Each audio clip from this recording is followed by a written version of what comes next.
Sa panahon ni Jesus, wala pa to siya'y social media. Pero dali kayong mikaylap ang iyang dungog o ang mga tao sa lain-laing lugar, lagyong mga lugar, muadto gyud niya tungod sa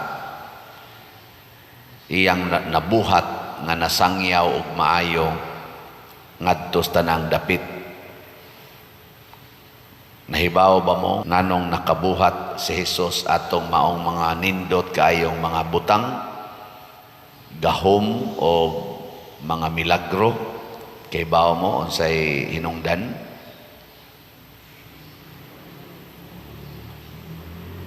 Ilingi ay mong tupad, inaganahan kang maparihan ni Jesus. Kana bang ang mga tao dugokon ka ba? Gukoron kag sag-asa ka padong. Ang hinungdan kung ato yung sundon ang kinabuhi ni Jesus, bisan sa wala pa ni moabot ang kasikat niya, gipuy-an niya 13 ka kinaiya or mga hiyas. Una, kining kakabos. Kabos kayo si Jesus. Maunay una niyang gipuy-an. Ikaduha, ang pagkaway sala. Kining gitawag na to purity of heart. Nga ikatulo, kining iyang gugmas pag-alagad. Service without limit. So kaning tulo, 11 mauni ang nakapahimo niyang very powerful, full of wisdom, o nahimo gid siyang suod kay kasing-kasing sa mga tao. Poverty, purity, o service. Ilingay mong tupad. Ing nanaa ka na. Naa ka ng tulok. Kung ang ato ganing huptan, o sukwahi gani aning tulo, mahimo gitang kabugat sa mga tao. Horrible ang atong kinabuhi ngadto sa uban. Makahadlok ba? Makapaislag, makapawagtang sa mga tao, makapabungkag sa mga tao. Mao to ang mga yawa nga naghapa-hapa. Ang giyawaan ba? Nihapa. Singgit pagyod nga ikaw ang anak sa Dios. Gidid-an gyud ni Jesus sa pagsulti. Nganong gidid-an man sila ni Jesus sa pagsulti? Tungod kay wa sila aning tulo kanang poverty, purity o service. May ragid sila sa sulti pero wa sila aning tulo. Muna sa unang pagbasa, bisan tuod hari si Saul pero wa man siya aning poverty, purity o service.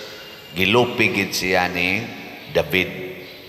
Si David kay naaman siya ani kakabos, kalimpyo sa kasing-kasing o sinsirong pag-alagad. Aporting si katang David. Gusto na hinoon siyang patyon sa iyang hari nga gialagaran. Ingon ana ka grabe ang mahitabo sa tao nga wa aning tulo. Gitawag ni siya og sa among version sa mga religious life, gitawag ni siya evangelical council. Ang kanibang sentro sa ebanghelyo nga gihangyo sa matag magtotoo. Labi na gyud namo nga mikumit sa religious life, pare, madre, mga religious brothers, kinahanglan yung mugakos mo embrace gid mi aning tulo ka evangelical councils: poverty, chastity, obedience. Nay among kuan, among gakson nya kanang mga nag-alagad sa katilingban, mapari man, ma-religious or ma-lay person nga mag-practice aning tulo, musikat gid na sila. Di na kinahanglan silang magsigi pa og usab sa ilang naong, pakulor anang buhok, ngiskis anang kilay, himo-himo anang mga exhibition nga murag usahay makaingon tab ngiga, musikat gid na. Nya ang mga tao sad nga mukontra ani mahimog yung kahadlukan sa katilingban. So kanang mga tao nga magsigig pangandoy nga madato, kanang madato gid ba? Kwarta gid hunahon-naon sa madugay sa madali mahimo gid nang kahadlukan nga tao. Kana bang murag bugatan ka, mahadlok ka sa iyang presensya. Sige, lingay mong tupad ing na di mahadlok nimo ang imong silingan. Ana. Na di mahadlok. Oy, kanang magsigig paningil anang utang, tanawa. Angol man nagkwarta, kanang magsigig paningil sa utang, tanawa, di ba? Ang iyang paninglan, mutago na, mutago. Dide mo, kamo mga nakautang, dide mo mahadlok anang tigpaningil go utang, kanang magsakay motor, magsakay na mga sakyanan, dide mo mahadlok. Oy, kulbaan mo, ikadungog ni mo stingog, muradyog ka, kakitag yawa. Kulbaan kag maayo. Pero kanang magsigig hatag og kwarta, magsigig hatag nimo kwarta, unsa imong bation? Ikadungog nimo stingog. Sus, murag gyud kag nakakitag anghel. Mao na siya. Mao bitaw na dinhi kanang di gyud mo palit og slot, mahadlok sa ta magtan-aw naong. Pero kana sa magsigig palit kada nato kita moingon nita kani mo palit na sad ni hasta lipaya kulba gud atong dughan. Ana. Niya kana mga tao nga naay purity. Kana bang tao nga dili bitaw biased, dili magsigig hisgot sa imong mga apan, magsigi ra gyud dawat nimo isip tao nga iyang gihigugma. Kana bang magsigig ingon nimo maging sino ka man mamahalin kita, malipay mo ana. Sos nindota lagi paminawon, murag mo makita ka ng tawhana, makaingon jud ka, you are my hero, you are my angel. Pero kana ganing tao nga impure kayo kasing-kasing, hugaw kay kasing-kasing, magsigig tan-aw sa imong bati, kada nimo buhat og nindot bati gi iyang makita. Sos makakita kas naong anang tawhana, murag yung lami kayong patyon. Di ay pranang anas opisina or asa mo magtrabaho ba kanang imong head para aning pari gud ako ra bay maunay kaigo ani ambot unsay batios mga lektor inigsoon nako dire or inig mga sakristan unsa kay bation inigsoon nako unsaman malipay mo dili kan na istorya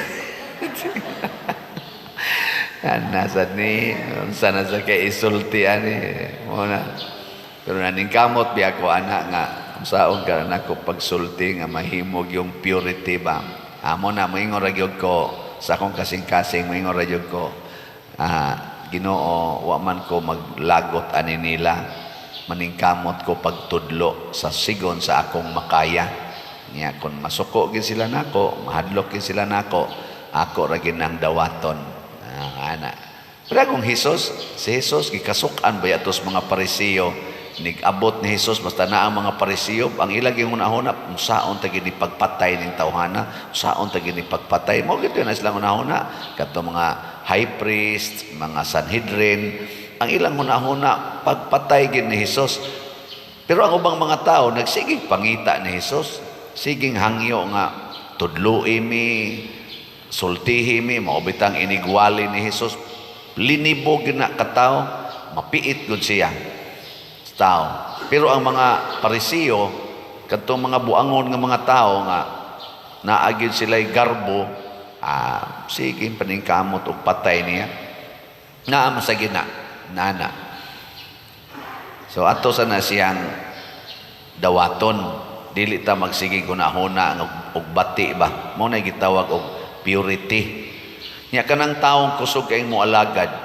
Kana bang tao nga ang tanan nimong panginahanglan naagid siya ikatampo sa imong panginahanglan nya di siya mangayog bayad. Unsay bation nimo anang klasehas tao, makakita ka malipay ka o mahadlok. Sus kanindot ana kanang moalagad gyud pero kanaging taong tapulan, sus kakita ka lami kayong dauban.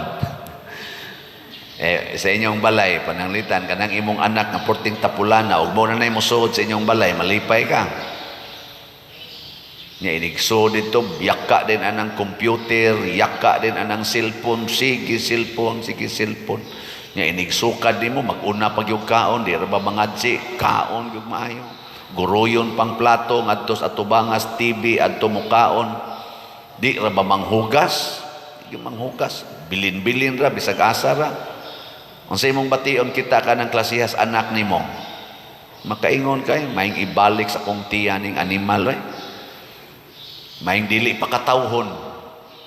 Pero kita kay kas imong anak nga buutan kayo, kusog kay manglimpyo, kitag bulingon, labhan dayon, kitag mga hugaw, silhigan dayon, inigabot anang anaka, murag yung kag maibtas tunok, no? Ako'y anak ha, pero kamo ra may nay anak. Saan? Lipay mo na. Sus, lipaya. Bisag ako din ako magiamahan din sa parokya. Niya man sa mga staff din nga igo-igo ra sa gyud ang kuan ba. Moabot ganina sila, maingon ra dayon ko sa kong una-una. Wala gyapon ni ayo.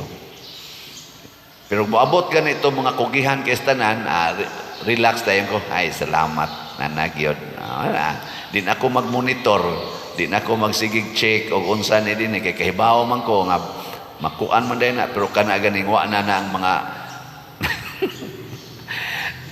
manginana ba ang mahibilin kanina lang yung mga gukuronon kayo kanang kusog ay mo lipat-lipat maproblema sa tayo bugat sa datong dughan pero inoon wa naman na kayo ron pulos naman ni kugihan atong staff din mga buotan naman kanina sila pwede naman ni sila mga matay ana mao na ang ato din kinabuhi mahimo yung attractive o mahimo sad nga powerful basta mo practice ta aning tulo. Dili ni para lang namong mga pari o religious, para gini natong tanang magtotoo. Kining gugmas kakabos, gugmas kaputli o gugmas pagpangalagad nga dili mangayog bayad. Suwayin ninyo diha sa inyong panimalay o sa inyong opisina o bisag asa mo magtrabaho. Puy ining tulo, di ba mura kag magnet, mura kag bato balani. Muna si Santo Niño nahimog yung bato balani. Kay kaning tulo naaman is bata. Kaning tulo ba naan is bata kakabos. Wa man ay giangkon ang bata na iya kaputli. Di man abayas ang bata. Unya, ang bata kusog kayong moalagad. Unsaon man pag-alagad sa bata, kana bitang musunod gyud siya bisag unsay isultis ginikanan. Musunod ra gyud ang bata. Nang batang gamoy ba?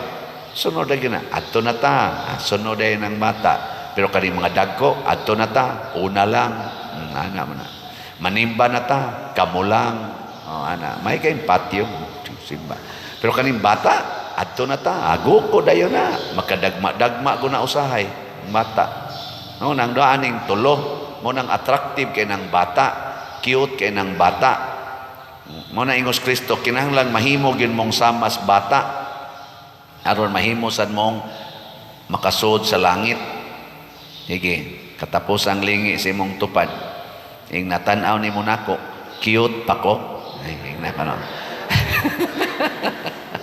Kanang wa mulingi mga acute na no, dili na cute.